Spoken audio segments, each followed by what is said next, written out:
بھائی وقت دیں حالات کو، حالات بدل جاتے، تبدیلی آ جاتی۔ اللہ تبارک و تعالیٰ کمزوروں کو طاقتور کر دیا کرتا ہے، غریب کو امیر بنا دیا کرتا ہے۔ اللہ تبارک و تعالیٰ ان لوگوں کو جن کی کوئی آواز سننے والا نہیں ہوتا، ان کی چھوٹی آواز کو اللہ قوت دے دیتا ہے، طاقت دے دیتا ہے۔ شرط یہ ہے کہ آپ استقامت کا مظاہرہ فرمائیں، صبر کا مظاہرہ فرمائیں، آپ تھوڑا اپنی زندگی میں ٹھہراؤ لائیں، آپ تھوڑا حوصلہ کریں۔ آپ فوری طور پر وہ راتوں رات امیر ہونا، راتوں رات باوقار ہونا، راتوں رات چھا جانا۔ ہمارے ایک بزرگ فرمایا کرتے تھے، جتنا تیز دوڑو گے نا سامنے سے ہوا بھی اتنی تیز ہی پڑے گی۔ فرماتے تھے اگر بس پہ سیٹ نہیں نہ ملی، پچھلی بس کا انتظار کر لو، چھت پہ بڑی ہوا لگتی ہے، اور اگر تم جلد باز ہونا کہ جانا میں نے ابھی ہے، تو فرمایا پھر چھت پہ بیٹھنا پڑے گا تو ہوا بڑی تیز پڑے گی۔ پھر تھوڑا کر کے، حوصلہ کر کے، احتیاط کے ساتھ آپ سفر کریں، اپنی زندگی میں وہ استقامت لائیں جو ہمارے بزرگوں کا طریقہ ہے، وہ حوصلہ لائیں جو ان کو بڑا کرتا تھا، وہ والا ماحول لائیں جس سے ان لوگوں کے اندر طاقتیں آئیں۔ تو بھائی یاد رکھیں، آپ حالات کو وقت دیں، حالات کو۔ آپ چلے گئے ڈاکٹر کے پاس دوائی لینے، اس نے آپ کو دوائی دے دی 1 مہینے کی، اس نے کہا 1 گولی صبح کھانی 1 شام کھانی، یہ سیرپ ہے اتنا بڑا، 1 چمچ صبح پینا 1 شام پینا ہے۔ تو آپ نے کہا نہیں میں نے تو 2 گھنٹے میں ٹھیک ہونا ہے، تو ساری بوتل ہی نہ پی جاؤں، ساری گولیاں اکٹھی نہ کھا جاؤں، چونکہ ٹھیک جو ہونا ہے ہو جائیں گے آپ ٹھیک۔ وہ کہتا ہے 1 چمچ پینا ہے، 2 نہ پی لینا، یہ دوسرا اثر بھی ہو سکتا ہے، سائیڈ افیکٹ بھی ہو سکتے ہیں۔ آپ اس کو احتیاط سے لینا، اور کچھ گولیاں ایسی ہیں جو ڈاکٹر کہتا ہے پوری نہیں کھانی، آدھی کھانا، تو پھر پوری کھا لیتے ہو۔ بھائی تھوڑا انتظار کریں، آپ جہاں کھڑے ہیں، جس مقام پہ کھڑے ہیں، استقامت کا مظاہرہ کریں، تھوڑا وقت دیں، بڑی بات نہ کریں لیکن تھوڑا ٹائم دیں، تھوڑا حوصلہ کریں۔ ہم فوراً رزلٹ اناؤنس کرتے ہیں، فوراً۔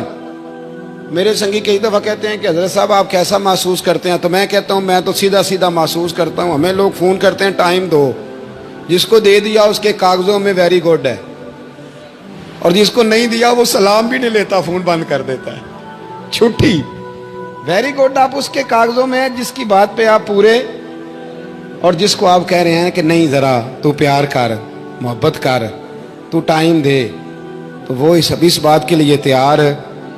تو آپ صبر کریں، آپ حوصلہ کریں، آپ جس سٹیٹس میں، اور زندگی میں یاد رکھیں، جتنا کوئی آپ کو اونچی اور بڑی جگہ پہ بیٹھا نظر آئے گا نا، اتنا زیادہ آزمائش کا شکار ہوگا وہ شخص۔ اس کے لیے روز ایک چوراہا ہے، روز ایک چوک ہے۔ اگر 20 لوگ آپ سے روزانہ رابطے میں ہیں تو آپ ایک جگہ پہ جا سکتے ہیں، یا 2 جگہ پہ 17-18 نے آپ سے ناراض ہونا ہے۔ آپ محسوس کریں اس بات کو۔ آپ جہاں بیٹھے ہیں، جس اسٹیج پہ آپ بیٹھے ہیں، آپ اپنی سیاسی جماعتوں کو دیکھ لیں، 10 بندے نکل کے ادھر چلے جاتے ہیں تو 5 نکل کے ادھر چلے جاتے ہیں، تو 6 اپنے الگ ایک گروپ بنا لیتے ہیں، تو 7۔ تھوڑا حوصلہ کریں، وقت دیں، حالات وقت پر تبدیل ہو جایا کرتے ہیں، سچائیاں ثابت ہو جاتی ہیں۔ جلد بازی والے ماحول سے نکلیں، حوصلہ، توانائی، یہ درست ہے کہ ہم انسان ہیں، کمزور ہیں، ہمیں پریشانی ہوتی ہے، ہمارے اعصاب پر چیزیں سوار ہوتی ہیں، ہم ٹینشن بھی لیتے ہیں، لیکن بہرحال جب آپ کو آپریشن کرانا ہے تو پھر آپ کو تھوڑی دیر کے لیے آنکھیں بند رکھنی پڑیں گی۔ جب آپ کو ٹھیک ہونا ہے تو پھر آپ کو بیماری کو وقت دینا ہی پڑے گا، پھر آپ کو انتظار کرنا ہے۔ اور وقت بہت بڑا منصف ہے، اور بھائی بہت بڑے فیصلے ہو جاتے ہیں، بڑے بڑے انصاف ہو جاتے ہیں۔ اگرچہ وقتی طور پر فضا کچھ اور بنتی ہے، لیکن سچ ہمیشہ سچ ہوتا ہے، حق ہمیشہ حق ہوتا ہے، حق نکھر جایا کرتا ہے۔